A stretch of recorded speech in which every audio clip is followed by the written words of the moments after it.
ये बहुत ही एक सिंपल क्वेश्चन है, वर्क एंड टाइम का है। अगर आपको कॉन्सेप्ट पता है बहुत अच्छे से तो ये क्वेश्चन बहुत आसानी से बन जाते हैं। अगर आपको कॉन्सेप्ट नहीं पता है तो कई बार बहुत कैलकुलेशन लग जाती है। वर्क एंड टाइम को हमेशा आप चॉकलेट मेथड से बनाइएगा। चलिए हम देखते हैं मैं क्या कह रहा हूँ। मुझे क्या दिख रहा है क्वेश्चन में? क्वेश्चन कह रहा है A can do a piece of work in 10 days, B can do a work in 20, मतलब वही सेम वर्क जो बी है वो 20 दिन में कर रहा है। उसके बाद क्या कह रहा है? After 4 days B left and C join C join. उसके बाद क्या हो रहा है? बी छोड़ रहा है और कौन ज्वाइन कर रहा है? सी हमारा ज्वाइन कर रहा है। सी ज्वाइन कर रहा है तो उसके बाद 2 दिन में ये काम हो जा रहा है। तो अब मुझसे पूछा जा रहा है कि सी अगर यही काम अकेला करता तो कितने दिन में कर देता, तो ये मुझे निकालना है। इसके लिए एक हम मेथड आपको बता रहे हैं, क्वेश्चन में ही दिख जाएगा। क्या दिया हुआ है? ए जो है एक काम को 10 दिन में कर रहा है, ठीक है, और बी वही सेम काम को 20 days में कर रहा है। तो आपको क्या करना है? आपको डायरेक्टली इनका एलसीएम लेना है। मैंने इनका एलसीएम लिया तो मुझे क्या दिख रहा है? 20 चॉकलेट खाने का मेरे पास टोटल काम है। ए 10 दिन में एक काम को करता है, बी जो एक काम को 20 दिन में करता है। इन दोनों का सबसे नियरेस्ट पॉइंट निकालना है जो इन दोनों से पहुंचा जा सके, ठीक है। तो मैंने क्या किया? एलसीएम निकाला, मतलब कि मुझे टोटल 20 चॉकलेट्स को कंज्यूम करने का काम दिया गया है। तो मुझे क्या बताया जा रहा है? ए जो है वो 10 दिन में टोटल 20 चॉकलेट कंज्यूम कर रहा है। ए जो है वो 10 दिन में 20 चॉकलेट कंज्यूम कर रहा है। तो पर डे कितनी करेगा? पर डे 2 चॉकलेट कंज्यूम करेगा। कितनी करेगा? पर डे 2 चॉकलेट करेगा। वैसे ही बी जो है वो 20 दिन में 20 चॉकलेट कंज्यूम कर रहा है, तो पर डे कितनी करेगा? 1 करेगा। अगर दोनों कंबाइंड खाएंगे, मतलब दोनों का कंबाइंड अगर एफर्ट हमको निकालना होगा यहाँ पे ए और बी का कंबाइंड, तो दोनों मिलके कितनी चॉकलेट खाएंगे? 3 चॉकलेट पर डे खाएंगे। ये एक तो पहले बेसिक बुनियाद बनानी होती है, बन गई। उसके बाद क्या दिया है कि ए और बी ने कितने दिन काम किया है साथ में?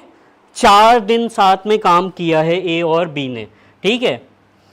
तो एक काम ये करते हैं हल्का, चलिए यहीं पे बना देते हैं हम।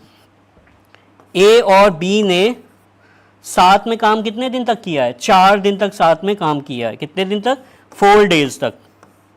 तो 4 days तक मुझे ए और बी की एफिशिएंसी यूज करनी पड़ेगी। ए और बी की एफिशिएंसी क्या है? एक दिन की 3 चॉकलेट पर डे की है। तो अगर उन्होंने 4 दिन काम किया है तो कितनी चॉकलेट कंज्यूम की होगी? 12 चॉकलेट कंज्यूम कर ली होंगी।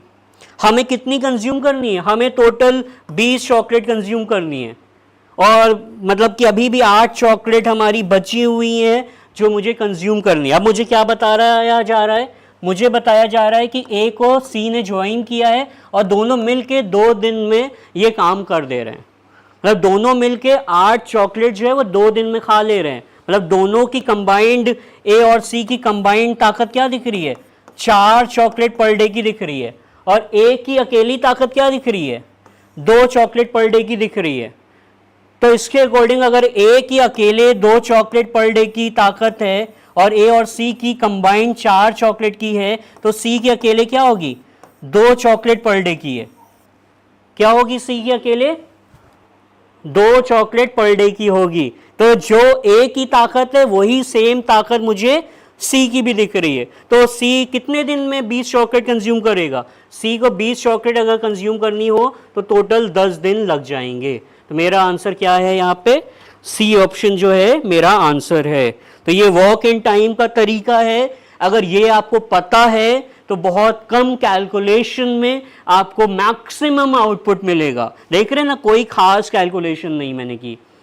ए जो है एक काम को 10 दिन में कर रहा है, बी एक काम को 20 दिन में। नियरेस्ट पॉइंट ढूंढा, उसी को मान लिया कि इतना काम है मेरे पास। फिर मुझे क्या पता चल रहा है कि एक 10 दिन में 20 चॉकलेट कंज्यूम कर रहा है, मतलब पर डे 2 करेगा। बी जो है वो 20 दिन में 20 कर रहा है तो पर डे 1 करेगा। अगर कहीं कंबाइंड यूज करना है तो दोनों मिलके 3 चॉकलेट पर डे करेंगे। क्वेश्चन में जो सिचुएशन दी है वो मैंने दिखाई कि ए और बी ने दोनों ने साथ 4 दिन काम किया है, तो 3 के रेट से दोनों ने 12 चॉकलेट कंज्यूम की होगी। बची हुई 8 चॉकलेट किसको कंज्यूम करनी है? ए और सी को मिलके कंज्यूम करनी है। और क्वेश्चन बता रहा है कि ए और सी मिलके जो बची हुई चॉकलेट्स हैं वो 2 दिन में कर ले रहे हैं। मतलब कि ए और सी की जो कंबाइंड ताकत दी हुई है वो क्या है? 4 चॉकलेट पर डे की है। ए की अलोन ताकत मुझे पता है 2 चॉकलेट पर डे की है, तो उसके अकॉर्डिंग सी की क्या आ रही है, 2 चॉकलेट पर डे की आ रही है। मतलब ए और सी जो है वो इक्वली एफिशिएंट है, तो अगर ए जो है वो 10 दिन में कर रहा है तो सी भी जो है वो 10 दिन में ही करेगा। ठीक है, चलिए यहां तक मुझे लग रहा है आप सबको क्लियर हो गया होगा, तो हम आगे चलते हैं।